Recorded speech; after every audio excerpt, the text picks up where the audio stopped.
Haleluya, puji Tuhan. Kita berjumpa kembali dalam kasih dari Tuhan Yesus Kristus. Apa kabar teman-teman? Kami berdoa supaya semuanya dalam keadaan baik-baik. Seperti biasanya, kami dengan sukacita, karena kasih Tuhan, kami rindu untuk terus bisa berbagi. Tentu berbagi sesuatu yang jauh lebih penting, atau sesuatu yang terpenting di dalam hidup ini. Apa itu? Itulah bicara tentang kasih Tuhan. Ya, kalau hal-hal yang lain yang jasmani itu hanya sementara. Banyak orang berkata uang itu penting. Saya katakan bahwa kasih Tuhan jauh lebih penting. Karena uang tidak bisa membawa manusia ke surga, tapi kasih Tuhan bisa membawa kita ke surga. Pendidikan, banyak orang menganggap pendidikan penting. Tapi saya ingin katakan bahwa kasih Tuhan jauh lebih penting. Karena pendidikan tidak bisa membawa kita ke surga. Pendidikan hanya bisa membawa kita menciptakan teknologi. Bikin pesawat, bikin handphone, bikin mobil, dan bikin yang lainnya. Ya, tapi pesawat tidak bisa bawa kita ke surga. Hanya Tuhan, kasih Tuhan. Nah, itu sebabnya kami rindu terus-menerus setiap waktu, setiap hari untuk bisa berbagi dengan siapapun Anda yang menyaksikan acara ini. Paling tidak kita dengar tentang ada satu pribadi, yaitu Tuhan sendiri yang menciptakan manusia dan yang mengasihi kita supaya kita tahu bahwa Dia adalah alamat yang tepat yang harus kita datangi, yang harus kita miliki di dalam hidup ini. Nah, pada kesempatan ini saya bersama dengan seorang narasumber yang luar biasa. Dia akan menceritakan perjalanan imannya. Yang menarik sekali, sebelum narasumber ini percaya kepada Tuhan Yesus, beliau adalah seorang ustadz. Ya, beliau adalah seorang yang begitu fanatik dengan latar belakang imannya. Nah, bagaimana beliau bisa menjadi percaya Tuhan Yesus? Kita ikuti ya perbincangan kita pada kesempatan ini. Ya, saya sapa dulu narasumber kita. Shalom Pak Aman. Shalom, shalom. Ya, gimana kabar Pak? Puji Tuhan. Haleluya, luar biasa ya. Pak Aman begitu sukacita, begitu dahsyat, begitu bersemangat. Ya, sekarang memberitakan Injil dan banyak memenangkan orang. Orang-orang yang tadinya tidak mengenal Tuhan, orang-orang yang tadinya anti kepada Tuhan Yesus, itulah yang menjadi fokus pelayanan daripada Bapak Aman. Ya, kita akan dengarkan bagaimana perjalanan beliau. Nah, Pak Aman, bisa dicerita Bapak berasal dari daerah mana, Pak? Saya tinggal di Sumedang, Pak. Oh, dan berarti dari Sumedang asalnya? Iya, Sumedang Kabupaten, masih Jawa Barat. Oh, berarti masuk suku Sunda? Iya, suku Sunda. Luar biasa ya. Jadi berarti kalau suku Sunda itu sangat terkenal dengan nuansa-nuansa keagamaan ya. Betul. Bapak mungkin bisa ceritakan background Bapak dulu waktu masih di iman yang lama, seperti apa Bapak mempelajari ilmu-ilmu agama pada waktu itu. Silakan Pak. Saya dari kecil diajarkan oleh orang tua beragama Islam. Dan saya tekun bersemayang sholat, ngaji tiap malam, tiap hari. Karena orang tua saya mengajarkan kepada saya harus sholat. Nah, karena ada ayat yang mengatakan as-sholatu imaduddin. Sholat itu tiangnya agama. Sehari lima kali sembahyang 17 rakaat. Jadi sepenuhi semua. Nah, kalau Bapak tidak lakukan, ada konsekuensinya dari orang tua atau bagaimana, Pak? Ya memang itu diajarkannya harus seperti itu. Harus dilakukan. Harus dilakukan. Harus dipenuhi. Harus menjadi seorang takwa, seorang yang taat sama Allah, percaya sama Allah. Nah, kalau Bapak tidak lakukan, apa orang tua marah? Ya orang tua saya itu mengajarnya ketat gitu. Ketat. Jadi ada sanksinya Pak. Ada sanksi. Ada sanksinya. Kalau nggak melakukan keagamaan, ada sanksinya ya. Pokoknya ada teguran-teguran yang ada itu. Disiplinnya ya. Itu. Oke. Maka saya melakukan keagamaan itu lebih disiplin. Nah, kalau dari ilmu agama, kalau Bapak tidak melakukan sholat itu apa sanksinya Pak? Dari keagamaan?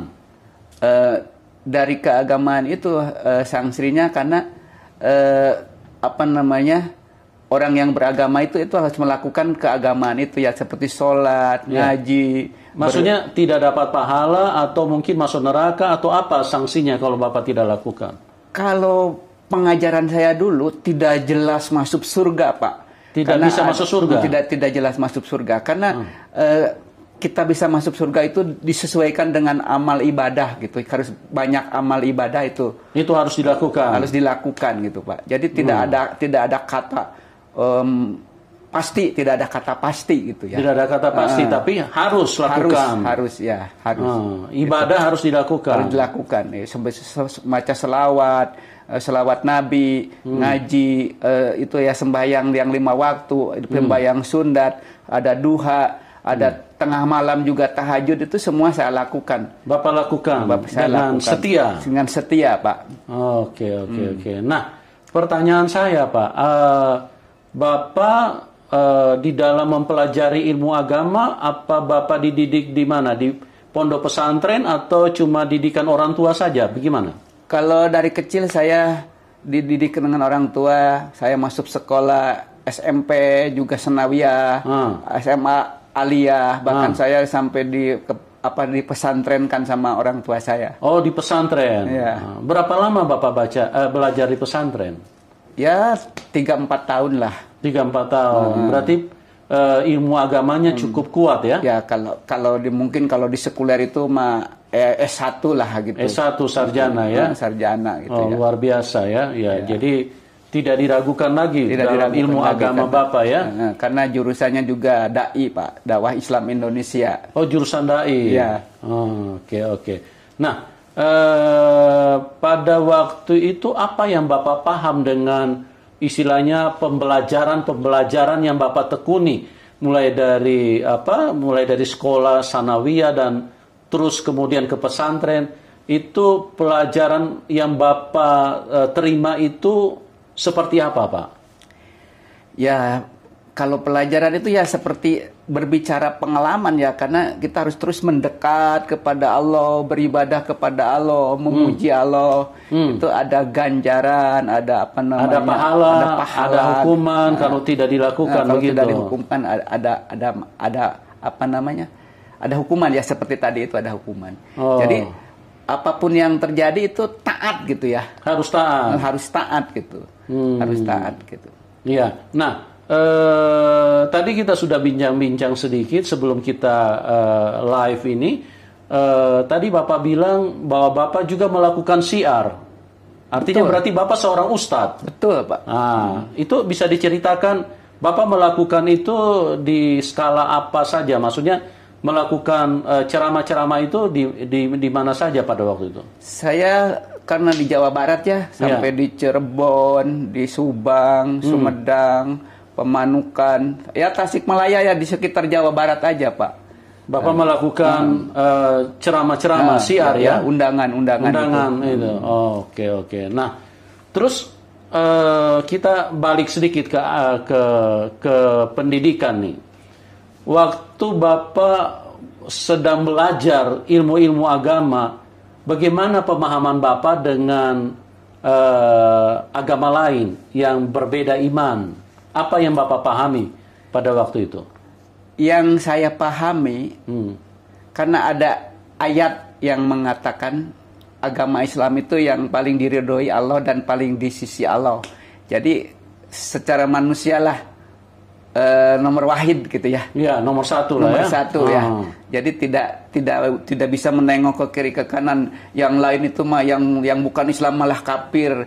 Di luar Islam itu kafir. Saya yang paling gaya, saya yang paling hebat gitu. Itu yang pemahaman yang Bapak miliki pada waktu itu. Ya. Nah, dalam aplikasi kehidupan, apakah Bapak juga membatasi atau tidak mau bergaul dengan misalnya khususnya orang Kristen atau bagaimana Bapak pada waktu itu? Waktu itu saya tidak membatasi, tapi kalau ketemu dengan orang-orang yang bukan Islam harus mengikuti agama saya. Karena agama saya agama yang diridhoi oleh Allah. Berarti Bapak aktif sekali di dalam melakukan siar-siar menyampaikan ajaran yang Bapak pahami pada waktu itu ya, yang Bapak yakini. Ya. Jadi setiap orang harus ikuti. Harus ikuti. Ikuti kepercayaan Bapak. Bahkan walau ada orang Islam yang abal-abal, yang nggak sholat, yang nggak ngaji, saya marahin gitu waktu itu. Karena ya percuma kamu hanya makan aja di dunia ini, hanya minum aja, nggak sembahyang sama Allah gitu ya, itu aja. Orang yang paling fanatik lah nggak seneng kalau lihat orang Islam biasa-biasa nggak sholat, nggak ngaji, saya marahin. Apalagi di luar Islam saya ajak harus jadi Islam. Kalau mereka tidak mau, Pak? Ya kalau mereka tidak mau ya diancam-ancam yang nanti ya kamu kalau nggak jadi Islam masuk neraka dan sebagainya gitu. Jadi ada istilahnya intimidasi lah ya. Betul. Bahwa kamu nanti masuk neraka atau dan lain-lain seperti itu ya. Betul. Nah, berarti Bapak melakukan itu juga cukup lama ya pada waktu itu. Cukup lama. Nah, di dalam ilmu agama yang istilahnya Bapak kuasai, di dalam semangat untuk menyiarkan agama, Bapak lakukan dengan begitu bersemangat. Kalau di Kristen bilang dengan menyala-nyala. Betul. Nah, itu bagaimana ceritanya kok bisa sekarang bisa jadi penginjil itu? Karena dulu saya Pak dari kecil belajar abjad Arab itu ya, disatukan sampai dibaca itu pakai huruf Arab Pak, nggak pakai bahasa Indonesia gitu. Terus diajarkan sama guru Nabi semuanya 25 sampai Nabi Muhammad, diajarkan malaikat 40 malaikat anu diajarkan, semua diajarkan. Tapi nggak pernah disuruh bicara sejarah. Bagaimana si Adam, bagaimana si Ibrahim, nggak pernah itu. Cuman ujug-ujug Kangjeng Nabi Muhammad SAW, Nabi besar yang ya tuh diagung-agungkan, dimulia-muliakannya seperti itu. Jadi nggak belajar semua Nabi gitu. Cuman hanya tahu aja. Nggak belajar sejarah ceritanya. Jadi cuma tahu bahwa ada 25 Nabi. Kemudian diakhiri dengan Muhammad. Betul. Seperti itu yang Bapak pahami. Nah, terus apa hubungannya kok bisa akhirnya lari kepada Tuhan Yesus, percaya dan mengikuti Tuhan Yesus? Waktu itu saya kan suka diundang musabaqat tiwalatil Quran Pak ke daerah-daerah. Di sebelum Bapak peserta atau cuma diundang? Peserta. Pernah jadi peserta? Peserta. Karena boleh tahu pernah juara nggak Pak? Pernah juara kedua se-Jawa Barat saya. Juara kedua se-Jawa Barat ya. Betul. Luar biasa juga Bapak punya perjalanan iman ini ya. Nah, Bapak diundang itu dalam rangka apa pada waktu itu? Itu kan perlombaan Pak. Perlombaan? Ada kejuaraannya. Kejuaraannya. Iya betul. Ada juara 1, juara 2, juara 3 gitu. Nah. Sekabupaten.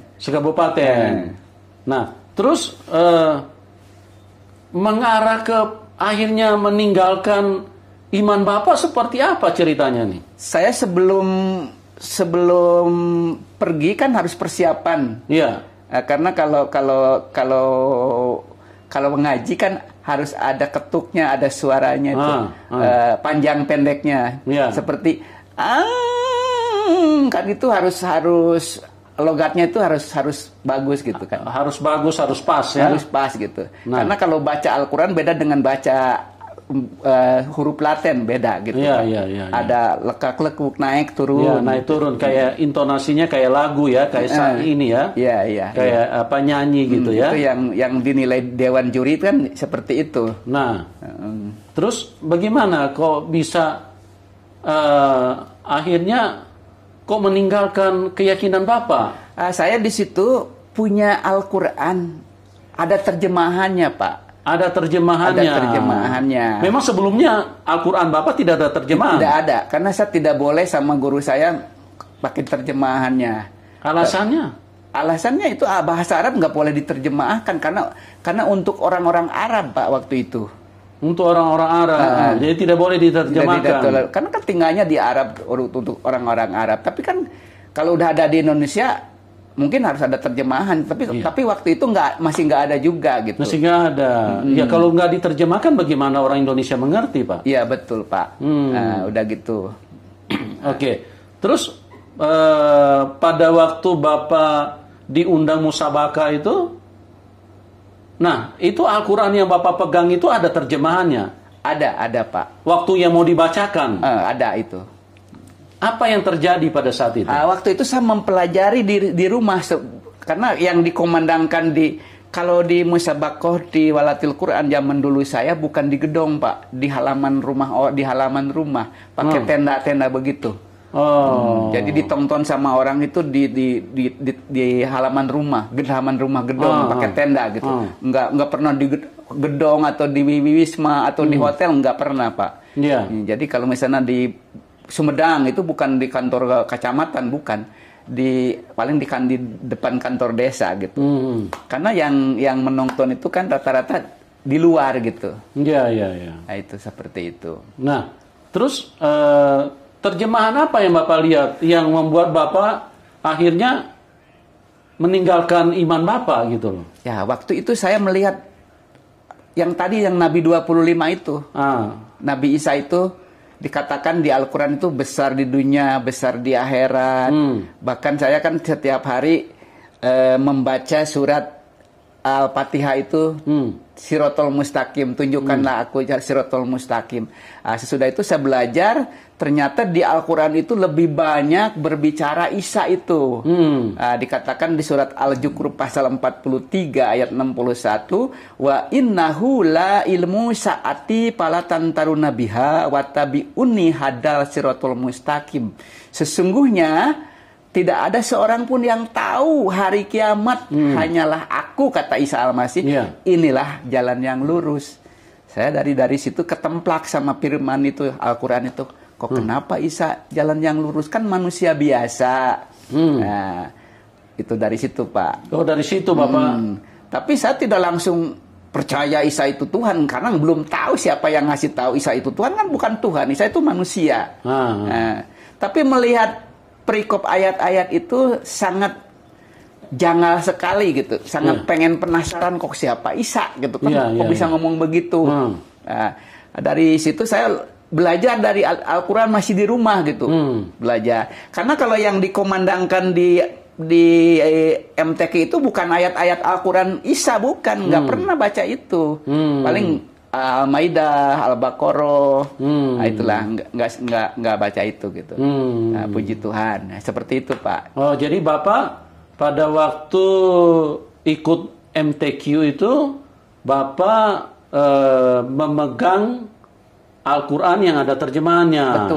Betul. Nah, dari situ Bapak melihat bahwa Isa Al-Masih ini sangat banyak dibicarakan di dalam Al-Quran. Nah, pertanyaan apa yang muncul di dalam, yang terjadi pergolakan di dalam pikiran Bapak? Yang terjadi pergolakan, kenapa dia manusia?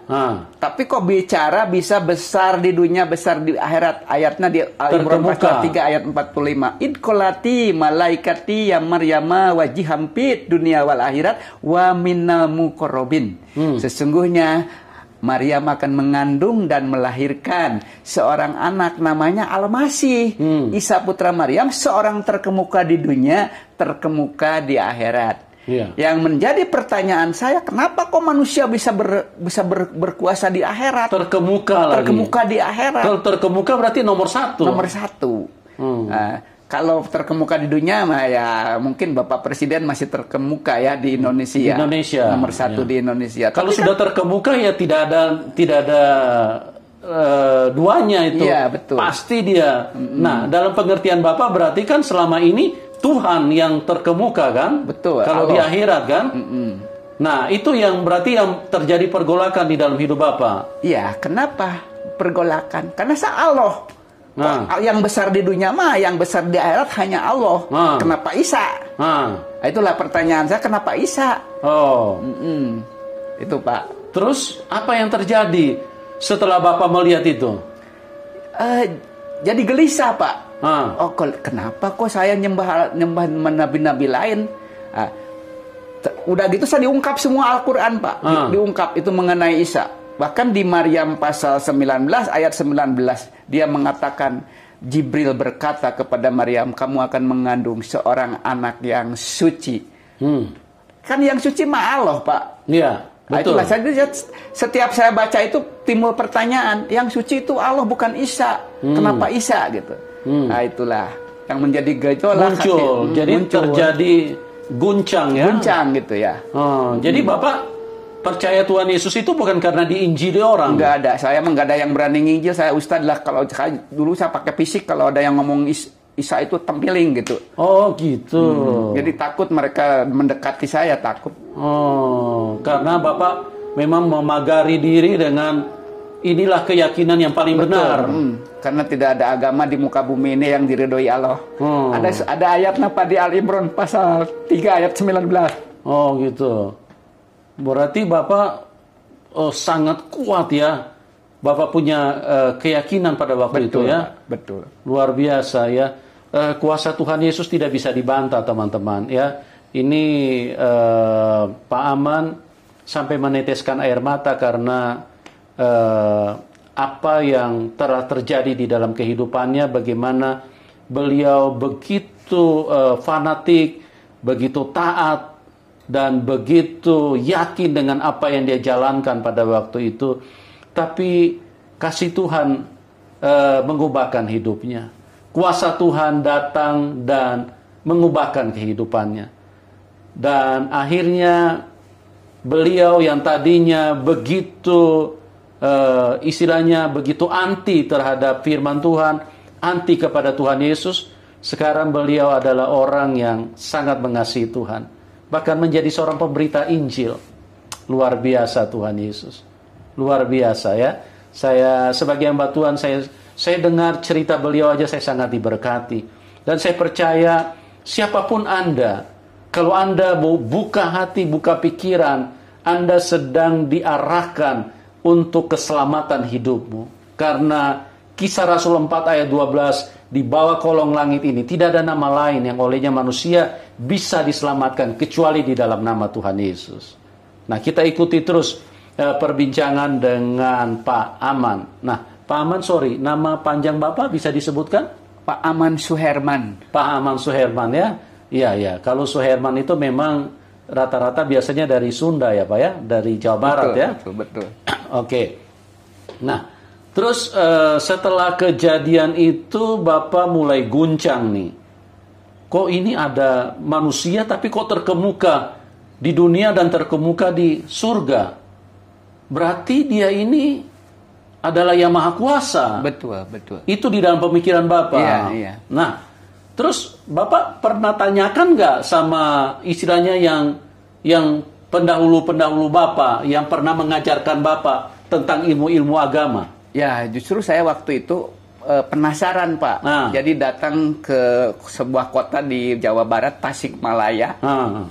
Itu ada guru di situ. Ada guru yang mengajar saya dari pesantren.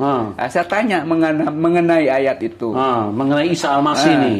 Terus mengenai ayat itu. Karena saya selama di pesantren juga tidak diajarkan Isa Al-Masih. Tidak diajarkan kuasanya, tidak diajarkan berbagai macam lah, nggak belajarkan. Itu baru itu tahu. Maka saya penasaran dibawa ayat itu ke guru saya. Maka saya mengatakan begini, kalau orang Sunda bilang kan sama guru yang terhormat, Mama Haji gitu ya. Mama Haji, kok kenapa ini kan Al-Quran. Oh ya Al-Quran, kamu mau tanya apa? Al-Quran itu kan firman Allah, saya katakan. Ya firman Allah, Al-Quran itu firman Allah. Betul kamu bilang firman Allah.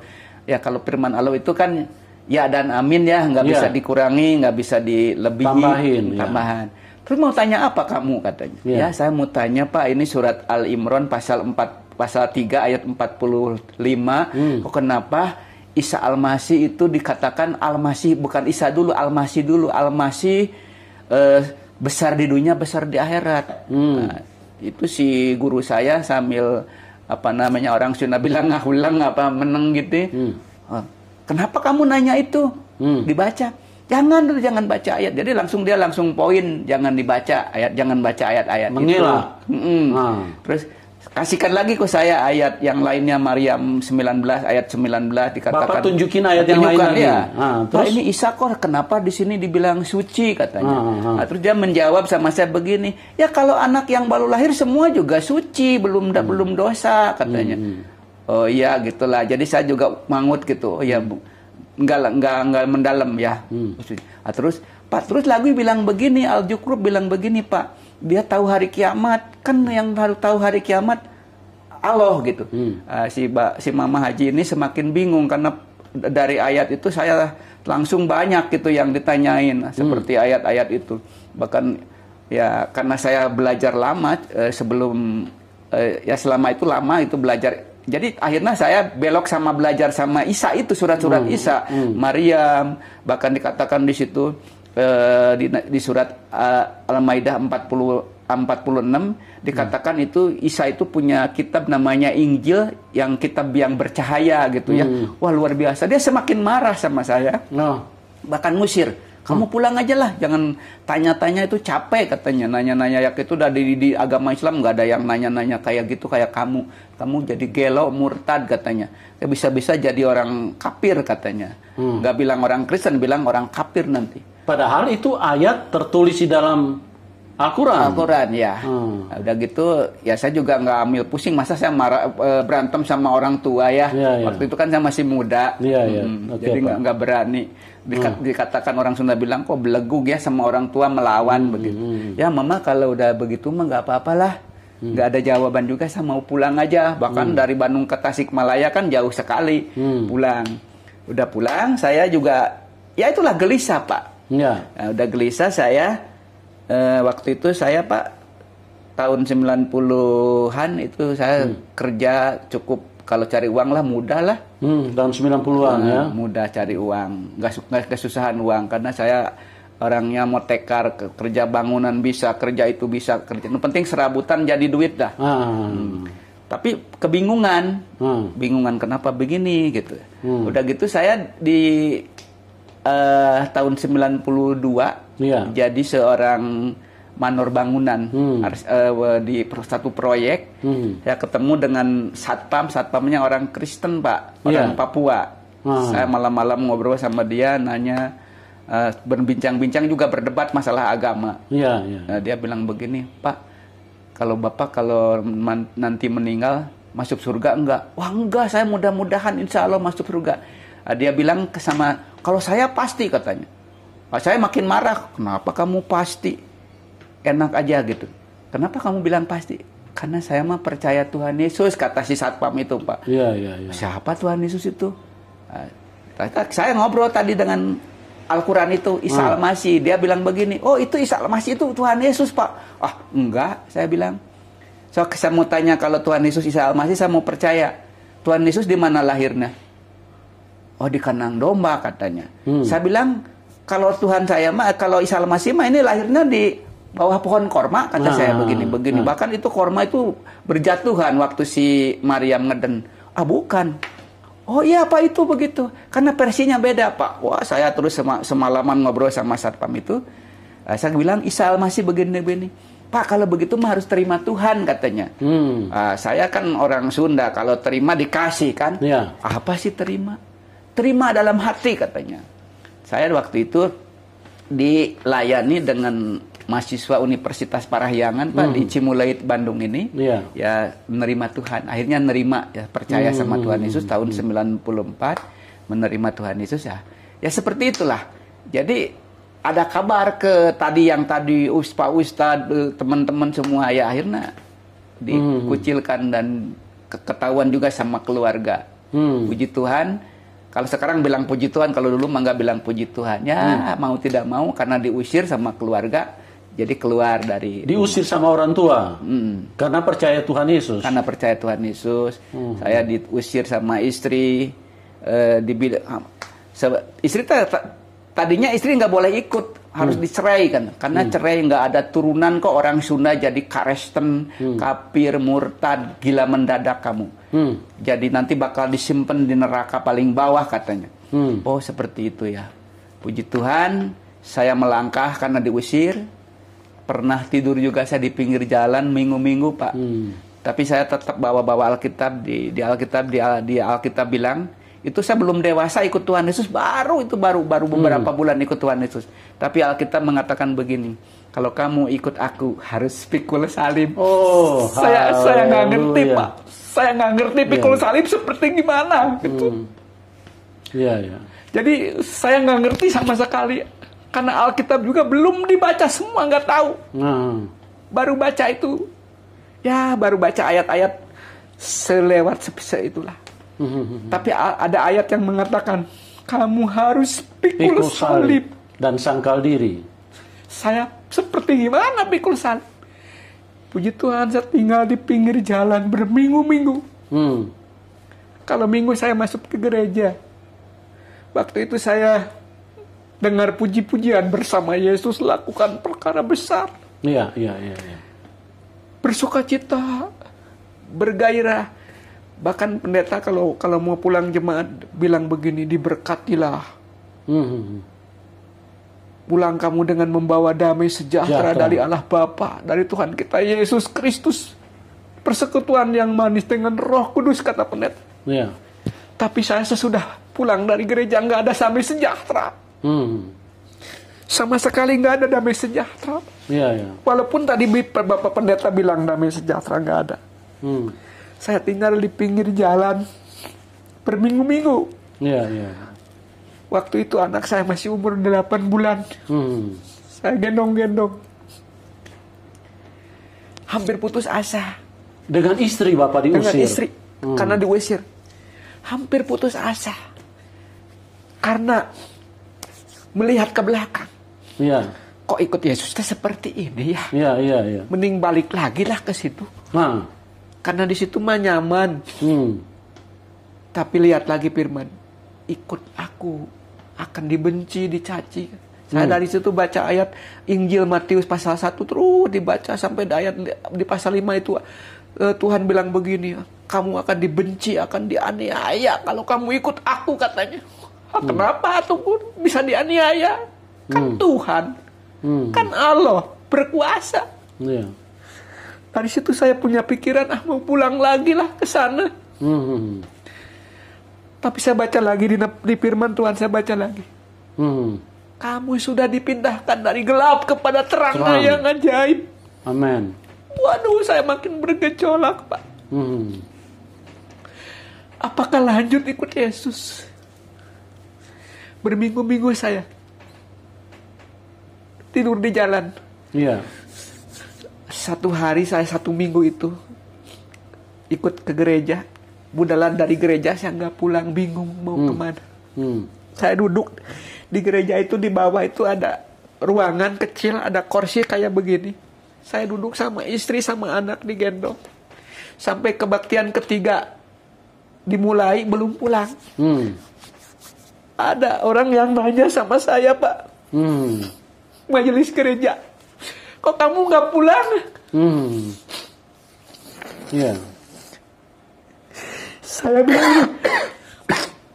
Saya bilang begini, mau pulang kemana?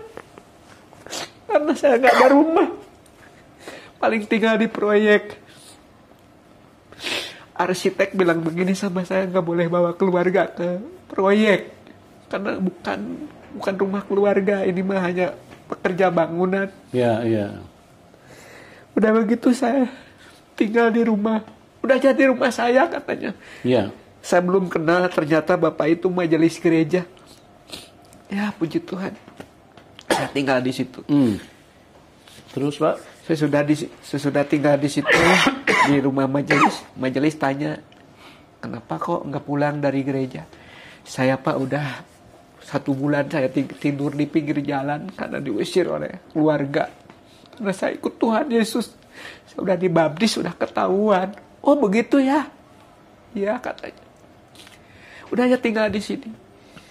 Ya udah begitu saya tenang karena istri juga belum percaya Tuhan Yesus, jadi selalu marah. Dia bilang, gara-gara Bapak aku diusir, gara-gara Bapak. Puji Tuhan, ya istri saya sambil diinjil, sambil diomongin, kalau kita mau masuk surga nanti meninggal, gak mudah-mudahan gak, insya Allah kita percaya sama Yesus. Iya. Puji Tuhan, istri juga percaya sama Tuhan Yesus. Haleluya, dahsyat. Saya tinggal di gereja, diangkat oleh majelis, kamu udah aja jangan kerja di bangunan, udah aja jadi koster gereja katanya. Jadi saya waktu itu dikasih 100.000 1 bulan Pak, bersih-bersih gereja, menyiapkan bangku-bangku, semua itu ada 4 lantai. Ya cuman cukup makan aja lah. Iya. Tapi puji Tuhan, saya bahagia. Ada damai, ada sukacita. Tapi melihat orang tetap ada kekecewaan karena saya dari situ belum ada pelayanan pelepasan. Kok kenapa nih orang Kristen tuh begitu ya? Kecewa gitu. Jadi kalau melihat manusia waktu itu, nih lihat orang yang belum kenal Tuhan juga mengecewakan, lihat yang sudah percaya Tuhan juga sama, nggak ada bedanya. Tapi saya waktu itu terus saya berdoa sama Tuhan, Tuhan, Engkau tidak pernah mengecewakan aku. Amin. Manusia mengecewakan aku, tapi Engkau tidak pernah mengecewakan aku. Aku tetap percaya Tuhan. Sampai saya dewasa belajar firman Tuhan. Belajar firman Tuhan terus. Tuhan bilang, akulah jalan dan kebenaran. Tidak ada seorang pun yang bisa datang kepada Bapa di surga, kata Tuhan Yesus. Hanya aku. Saya yakin. Waktu itu saya mengambil keputusan saya 100%. Saya dilayani sama anak-anak muda waktu itu. Pelayanan pelepasan. Kalau Pak Aman punya jimat, punya itu. Memang saya sebagai pemimpin rohani waktu itu segala punya. Akhirnya dilepaskan. Puji Tuhan, saya tidak ada kekecewaan. Saya bebas. Orang tua udah diusir ke. Puji Tuhan. Ya dari tahun ke tahun. Tambah tahun selama itu 12 tahun dikucilkan. Akhirnya ketemu dengan saudara, mencari-cari di mana adanya.